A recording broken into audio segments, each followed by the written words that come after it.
We're going to have you back for the Q&A a little later, so we'll get right to the autographs, but welcome to Toronto. Thank you, it's good to be here. Bloody freezing outside, but good to be here. And one of the things that we're going to talk about later on as well is the test that you just came from Sebring, but I understand you had a little bit of an off there.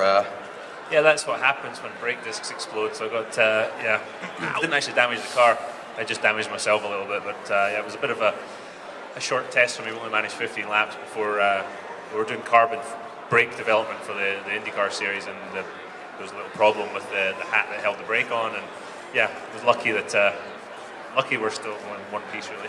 Well, we got a lot of fans that want to meet you and get an autograph, so we'll get right to it again. Thank you so much for being here. All right, thank you. We're going to have you sit down, relax, and get an opportunity to talk to the fans here at the CME. And you know what? That's actually something we might as well just start right off with. And if you've got a question for Dario, just feel free to put your hand up, and we'll come around with a microphone. But we always hear from drivers. And by the way, Dario's been a good spirit because for the last month or so he's not been feeling too well, but he's here nonetheless, and I appreciate that. He's had himself a little bit of a tough month of being under the weather. Oh, you want to stand for this one? Good stuff. There we go, that's better. I felt a bit like, you know. We always, I'll give you the wireless. No, this is good. Okay. We're all good. We always hear that the drivers comment about the race fans in Canada are some of the best around. Yeah, my experience, and that's one of the reasons I love Toronto so much, is the reaction from the fans the first time I came here back in 1997. But I think the fans are enthusiastic about racing. I mean, you guys are, you know, you're there seeing it every week, but the enthusiasm from being all around different parts of the world, the enthusiasm, the knowledge of the fans, it is second to none. And I think some of that's probably because of the drivers. You think about the drivers from, you know, think of Gilles Villeneuve, Jacques, you know, Ronnie Fellows, Paul Tracy, Greg Moore, Tagliani, you know, and then the new guys coming up, James Hinchcliffe, those type of guys. There's a lot to get excited about. There's a lot to follow up here, and obviously it's become more difficult since players and, you know, Molson stopped really supporting the young drivers coming up. But they're still pushing hard, and they're still trying to make it happen. And it's you know, when you come to Toronto, the atmosphere is absolutely second to none at the race. Oh, you just mentioned something there that says, wow, this guy knows what's going on in Canada. You just mentioned players in Molson, so you really are in tune with what's going on around this place. I've been around long enough. I was racing against the guys in the players development program, and I mean, that went on for so many years, didn't it? And they did such a good job bringing drivers up, and you know, it's a shame. It's a shame it had to stop. And obviously, Molson were terrific supporters of the IndyCar race here and in Vancouver, and I really miss Vancouver, going there and racing. And I see they've built the Olympic. I think they built the Olympic athletes village on the start-finish line of the old track. So that was a little upsetting, to say the least. Yeah, let's talk for a moment about the test you just came from at Sebring. IndyCar is doing a test there, and I assume it's a 3 or 4 day test going on right now. No, it was a 2-day test. There was probably 5 cars there. Okay. And my test was supposed to be the first day, and Scott Dixon was going to be the second. But my test ended after 15 laps. I was we'd been doing some development work on carbon brakes for the IndyCar Series for next year's car.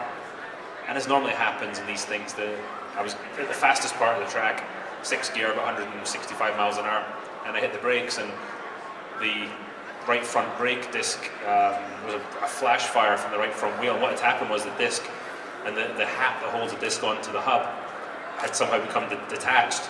The bolts had that they'd used, the specification we were given wasn't right.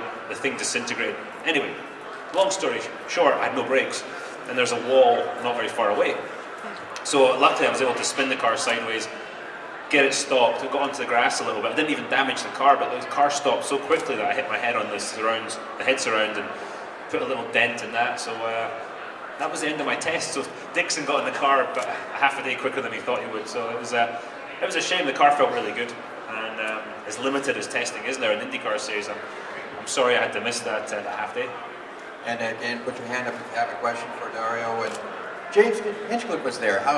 Tell us, how's he doing on the test? Yeah, James was out running, and he's done a couple of days now at Sebring before that. So he came down there, and he was quite comfortable. And we went out and watched different corners, myself, some of the engineers from Team Target, and James looked very comfortable. He was fast, but also he was in control of what was going on. He wasn't sort of all arms and elbows and trying to rip a lap time out of the thing. He was consistently quick, looked to be in control, and looked very smooth. I was very, very impressed with him. Fantastic. Rolex 24. It's coming up. Yeah, it's coming up next week.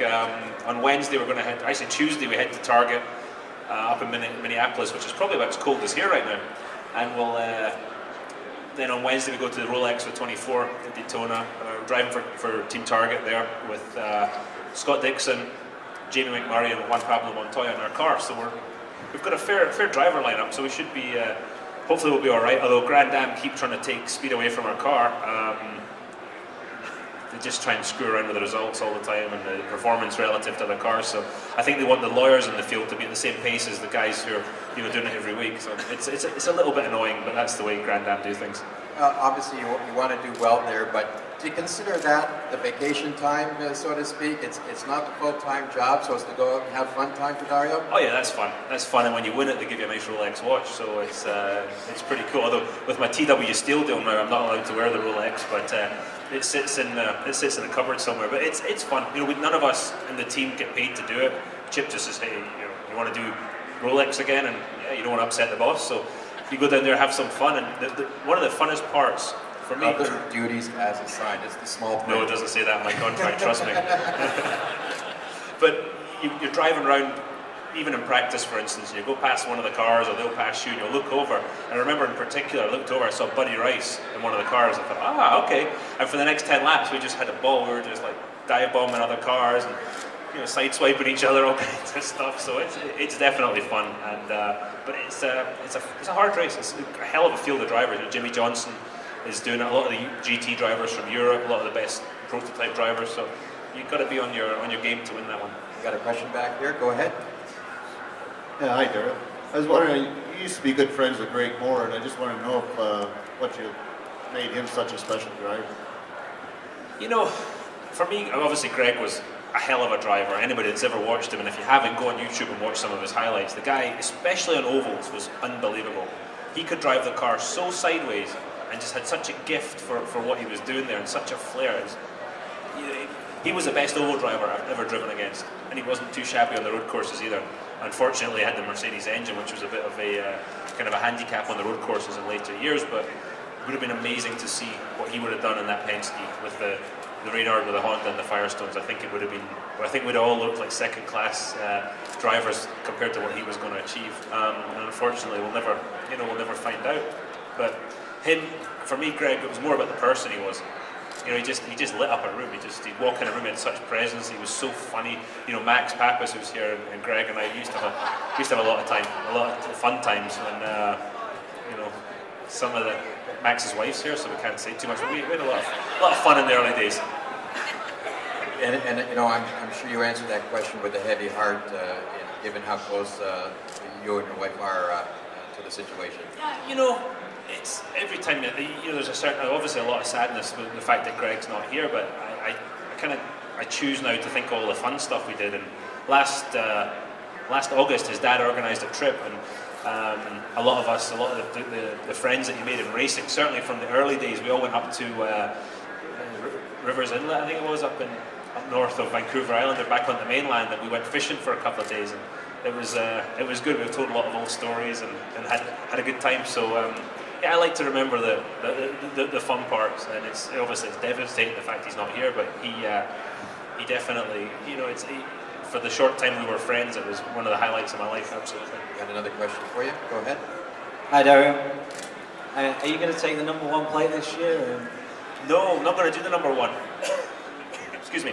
And I think the reason for that is all the merchandising and stuff is done so far in advance that all the die casts are done with #10 on them, all the hats, all the stuff. So it's just not practical to do that. So it's kind of a shame. Scott get away with it? Well, Scott did it. I think Scott did it in 03, right? B04. Yeah, when he won in 03. Yeah, I think they did it then, but I think when he won in 08, they didn't do it for 09. So it's just that things have become so much in that direction now. It's American racing. Yeah, and it would be nice sometime to have that #1 on the car. Mind you, the last time I had #1 on the car was in Formula 3 because the guy won the championship the year before Kelvin Burton won it, and I got in Kelvin's car. That didn't work out so well, so I think we'll leave the number 1 off. Is that with Jackie Stewart's team? I was with Paul Stewart Racing. Stewart Yeah. Racing. Yeah. Cheers. No worries. Great, we got another question over here. Yeah. Hi Dario, welcome to back to Canada. It's great to see you here. Thank you. From that small but powerful nation of Scotland has been produced some incredible race car champions, including yourself.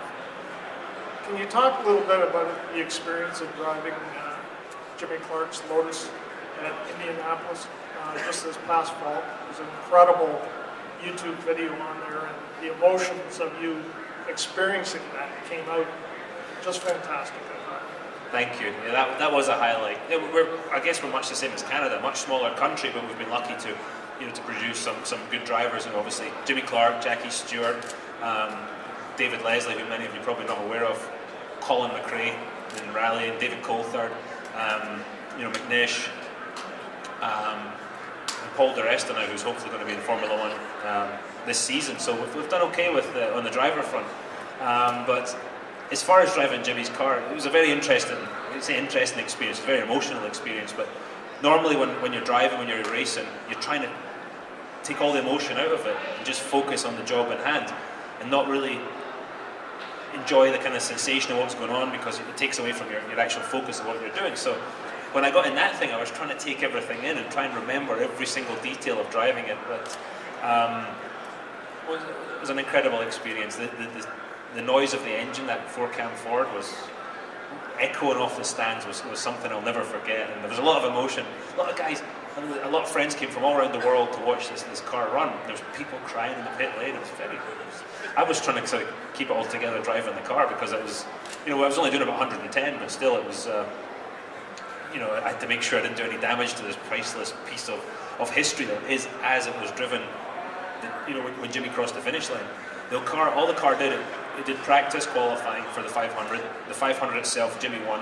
Then the car went back to Ford and was used as a show car until last year, when they took the car to Lotus, and they didn't take it to bits, restore it. They just took it to bits and used as many of the old pieces as possible and conserved it. Same with the engine. It still had the original oil in the engine from the 65 race. And that's all it did. And then Jackie Stewart drove it up the hill at Goodwood, and then they let me drive it at Indianapolis. So absolute highlight of my life, and those guys were brave, I'll tell you that. Wow, what a machine.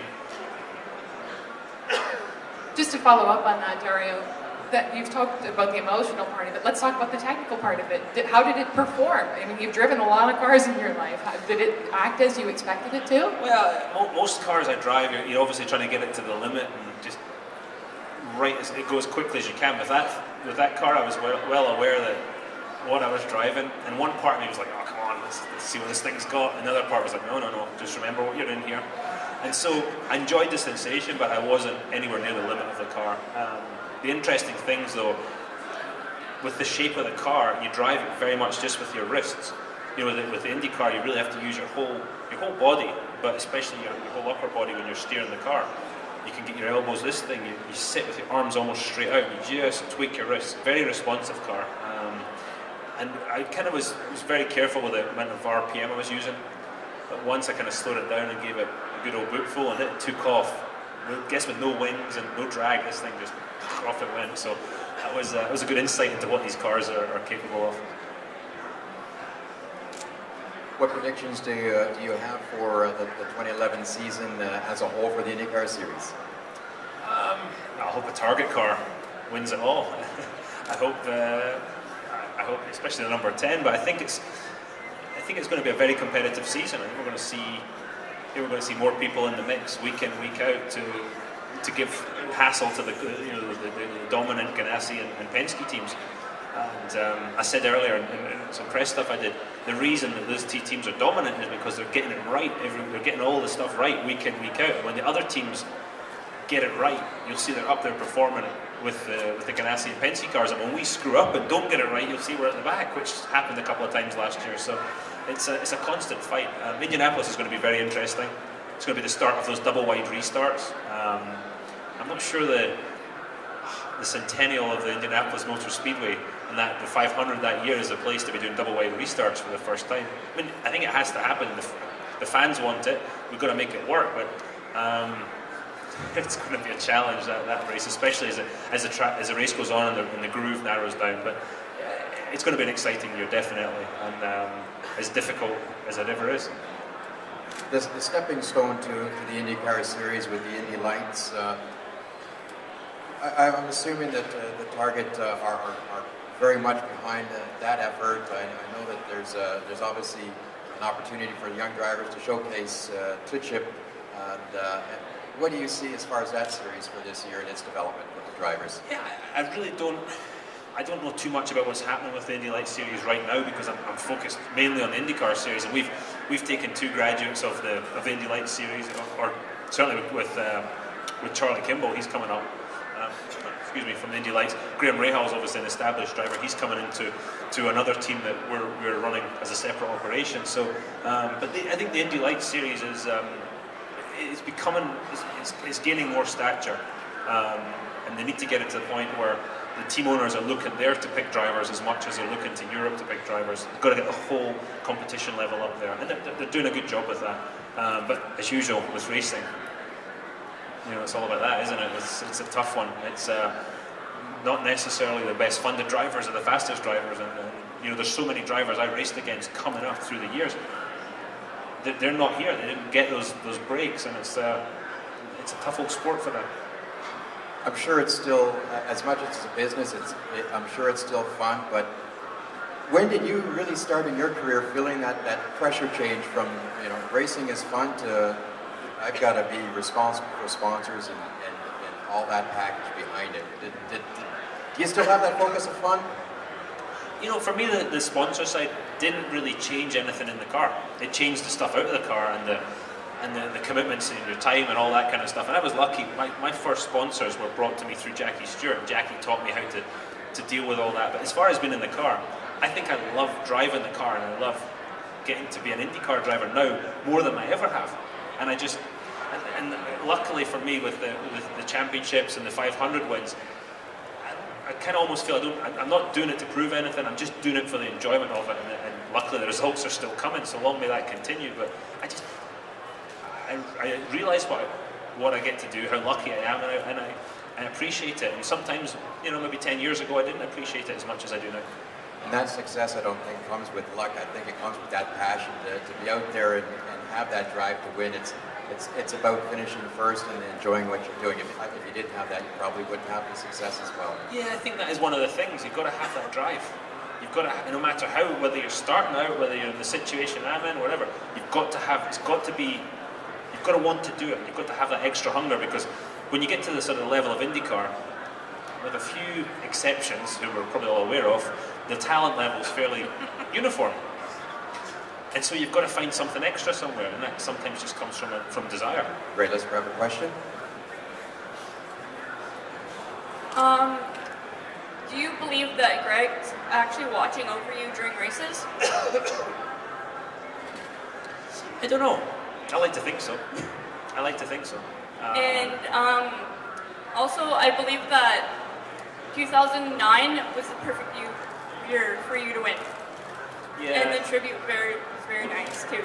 Thank you. Yeah, I did. That wasn't lost on me. That was from when I did win the race and the championship at Homestead. That was something I was definitely aware of. And it was, any time we've been in that championship fight, it was nice I think what I'm trying to say is in 1999, what happened to Greg just overshadowed everything, and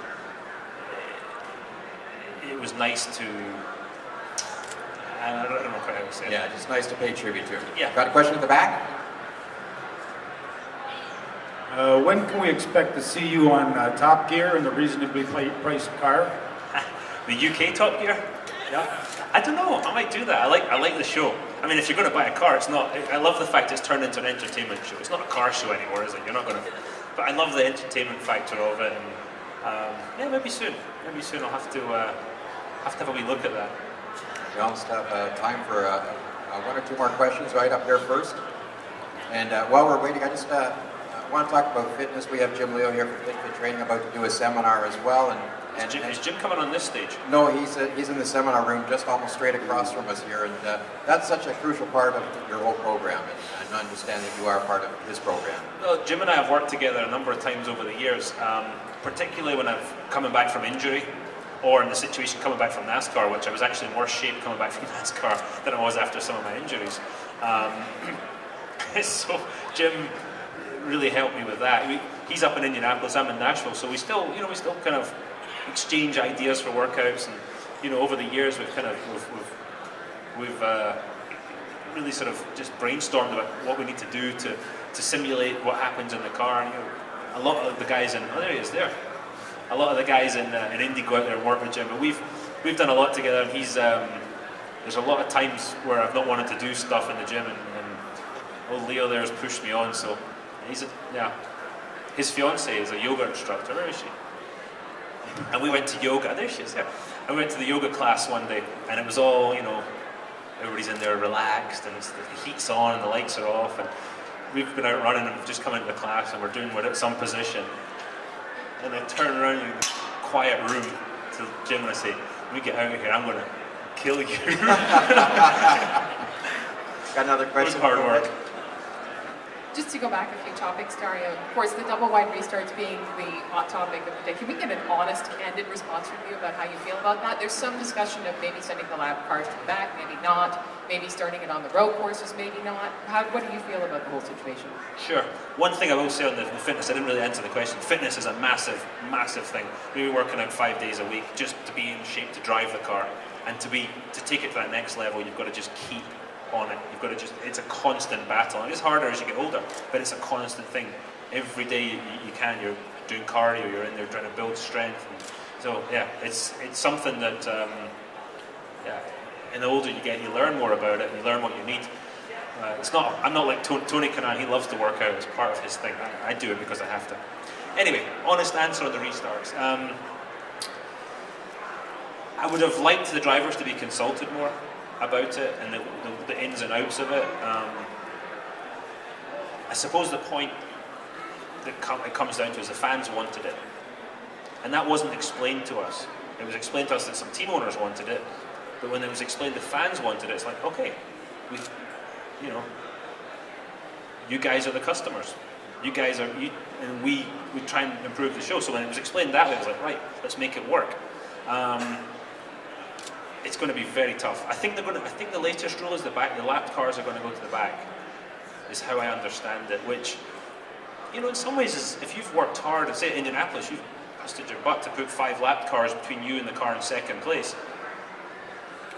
And the next thing you come up to restart, 5 laps to go, and whereas the lap cars now, here you've got, such and such sitting next to you, all that advantage you've worked so hard for and taken risks has disappeared. So there's pluses and minuses. Ultimately, it will improve the show. But I think in the ultimate irony, they're going to crash more cars, so the team owners are probably going to end up paying more out of their pocket, which, trust me, hurts them. Last question, go ahead. Hi, Dario. With the new safety cells that are coming out, I think it's in 2012, and the change in the engines, any thoughts on what we'll see in terms of the racing, like changes in the way the experience will be on track, and we'll see? Yeah, I'm not sure. I can't say. The only thing I will maybe give an insight into is a certain body kit, its characteristics is going to work better at certain areas of a track than another. One might have lower drag but less downforce, and vice versa. One engine might have more power but less drivability. So I think what we're going to see is some kind of separation. Like cars are going to be better at different parts of the track, so you're going to see overtaking because of that. And I like that, and I like the fact of bringing innovation back into the series too, which I think is very, very important for any manufacturer that's getting involved. But I think simply for the racing product, I think it's going to be definitely a positive. Because this car we've got right now, we've developed it to death, and we're looking. Some of the stuff we do to find a pound of weight difference or a quarter, sometimes they'll come back and we'll go, we took away a pound of drag. And you're thinking, a pound of drag, damn. And that's the kind of stuff we're doing now. So this car's been developed to death. Let's get a new car and you know, and see what that brings. But I think this season with that car, the double five restarts, I think we're still going to put on great shows. Well, once again, thank you very much on behalf of everybody here. It's been an honor and a pleasure having you at the Canadian Motorsports Expo. All the best this season. Say hello to your wife for us, and I know that sure she would like to be here. She's a big racing fan and loves Toronto as well. So we really do appreciate you. You are such a gentleman. No worries, guys. Thank you, and we'll see you in July.